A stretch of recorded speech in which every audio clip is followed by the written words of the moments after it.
Hey y'all, welcome back to the Small Project Shop. If you've watched my recent video of the wood chipper, you'll notice that I mentioned this mower in it. I got it for free from the same guy I got the wood chipper from. He actually had this sitting outside by the curb with the free sign on it. So you know me, went home, grabbed my trailer and loaded it up. I've started messing with it a little bit and it will fire on a shot of ether but won't stay running. So my guess is that carburetor needs clean, and then from there, who knows. But yeah, let's get into it and see what we find.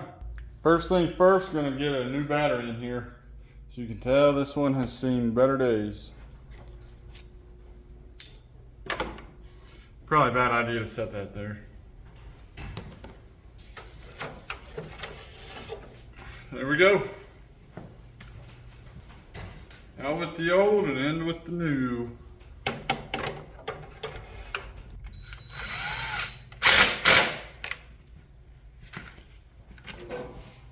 Well, it did something. We got some lights on the front here. I doubt the camera can pick that up, but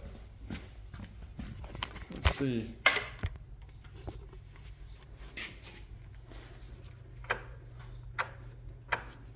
That's a good sign. Next order of business here is going to be to add a little bit of oil to it. I checked the dipstick and the engine seemed to be empty. Not good, but I don't know if the camera's set up right. You can see there's just oil all over right here. So it's obviously leaking somewhere, but it's got compression and yeah, so I'm still hopeful. No oil. Toss them in there, see if it fires up, see if we can figure out where it's leaking from and mess with that later. I don't know if I'm gonna have enough here, but we'll find out. That'll be enough to see if it fires up, and if it does, that'll be enough to keep any damage from happening. All right, let's wheel it outside and see if it'll fire up. I'm gonna try to give it a shot of ether. Yeah, let's see. Got to take this air filter off here to access the carburetor, be able to toss or spray some carb cleaner or ether, whatever you have. It actually looks pretty clean down in there, so that's a good sign.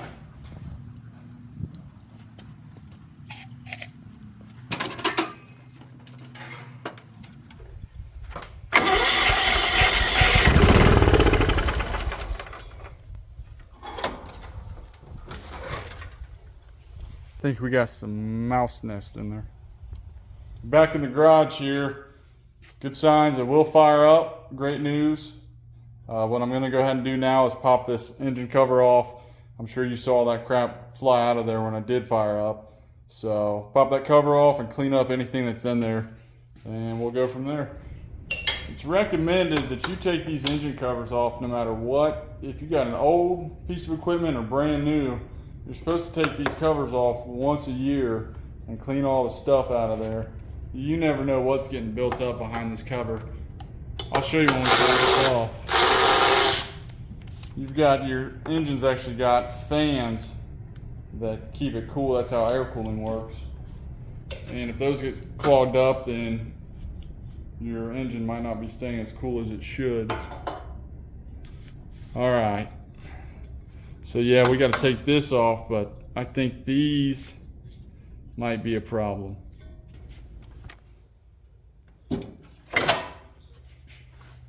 Oh yeah, look at all that crap. That'll be fun. So right underneath all that is the cooling vents that I was talking about.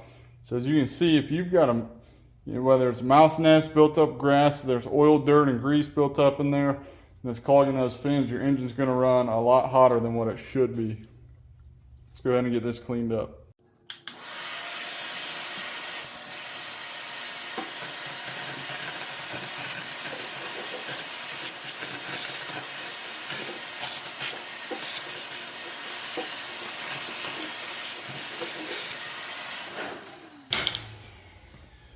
Oh yeah, so you can see the little fins right there. That's what helps keep your engine cool. All right, we're set up here. And we're gonna go ahead and get this carburetor off. I did start messing with this. This engine, I can't remember if I've said it or not yet, but it's a Kawasaki FC540v. And these Kawasaki engines, they're pretty common. They're an older engine, but man, these things will run forever. I can't tell you how many of them I've seen. And carbs aren't terrible on them, but they do gunk up, as any carb does if you leave gas in it. But anyways, we'll go ahead and start by popping off the cover here.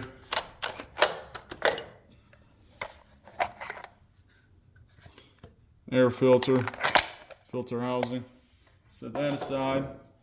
And now these carbs are pretty simple to get off. What you want to do is take, so you got your breather tube here, and you're going to take these two nuts off, and that'll pop off this housing here. Sometimes your breather tube will come with it, sometimes it'll stay. And then from there, we'll just back our carburetor out and disconnect everything. Grab my mallet here. Sometimes they just get a little seized on there.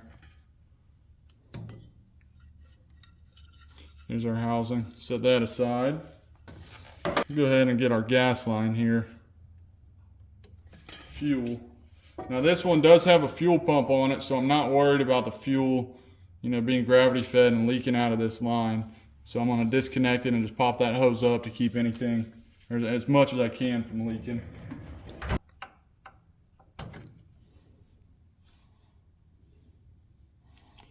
Yes, there's no fuel in it. The carb really doesn't look bad from here, but we're going to clean it up anyways. If it's not that, then I'm going to guess it's a fuel pump issue if it's not getting fuel.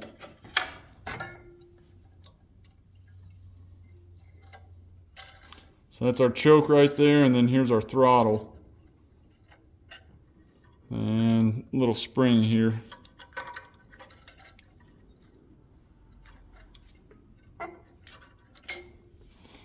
Easy as that. Take it over to the bench, take it apart, see what it's looking like, but honestly, not looking bad at all. Pretty clean in there, but we're going to go ahead and clean it anyways. All right, set up on the workbench here. We're going to go ahead and start out taking this nut off here, or bolt rather, for the bowl. We'll see what kind of shape it's in. Get our air screw out here. Let's see.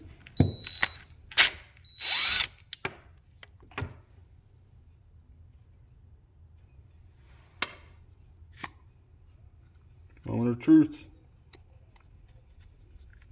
If I don't break this seal first.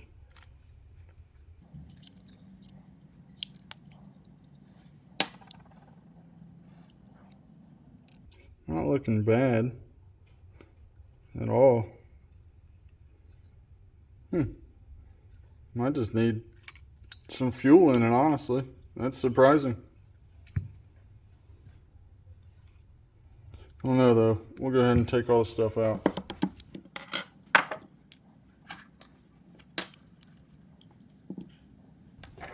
Get the clean side of our rag here.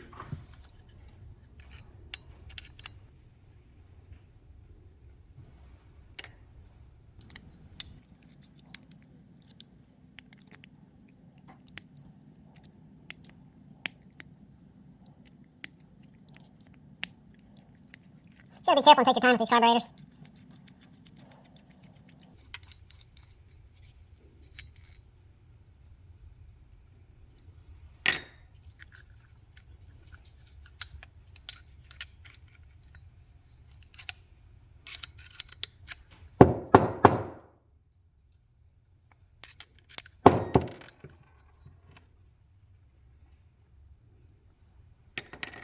All right, that's all from this side of the carb.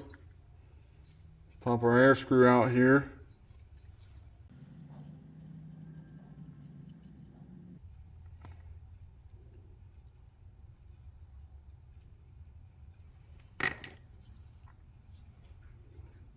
And this dude right here.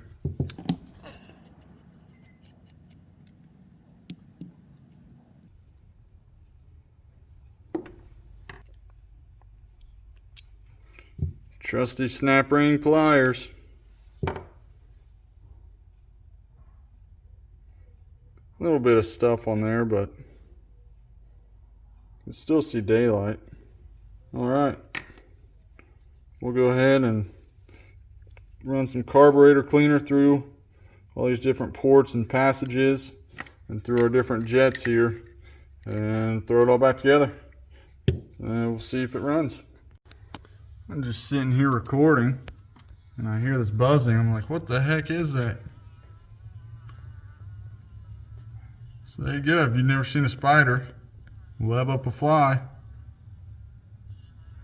well, now you have.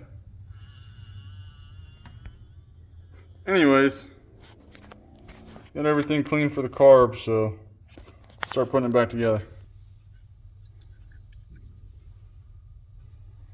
So again, what you want to make sure with all these little jets and stuff, yeah, it's still dirty here, but there's no debris on there that's going to fall off.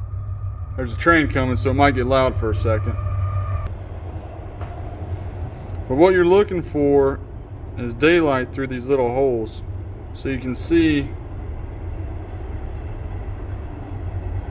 You know, if you're not seeing that, then that means it's clogged up in there. But I've got all these jets cleaned up and good to go, so we'll start dropping everything back in.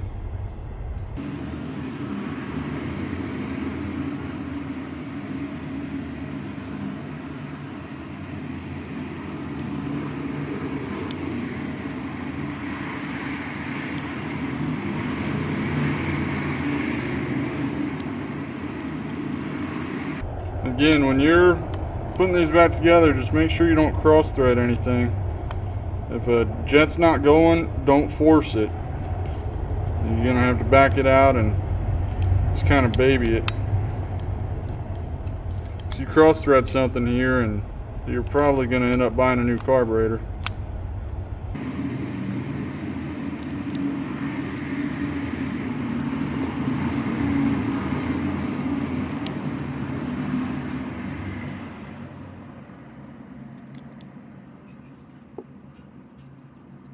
Drop this guy back in. There's only one way this thing will go with the little keeper piece for it. I do like to take a rag here and spray off our air screw. And then actually wipe it off.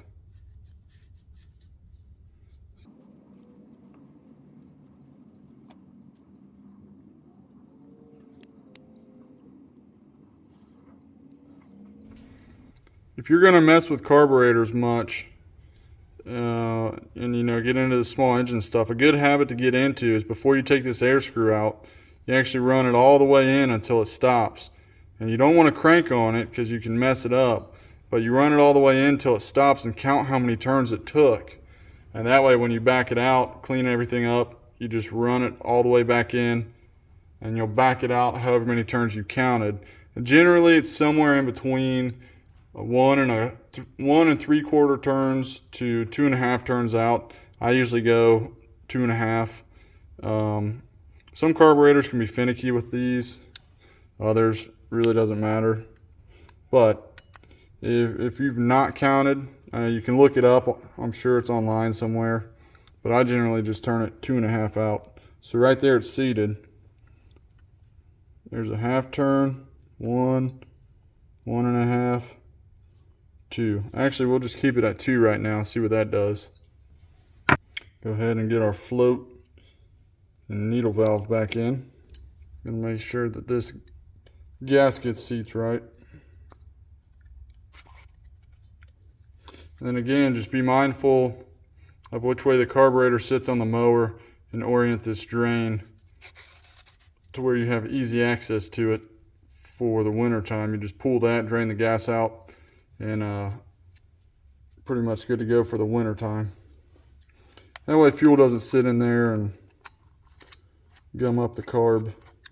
Alright, I'm going to tighten this down. I'm going to toss it back on the mower and we're going to see what it does. Alright, we got the carb back on here. Got our battery tossed in, time to wheel it outside and see what it's gonna do.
Just like that, guys, we've got a running and working lawnmower for free. All you gotta do is put a little bit of work into it. I maybe had an hour total in this thing. Granted, it's ugly, but it runs. So that's the end of this project and on to the next. Thanks for watching.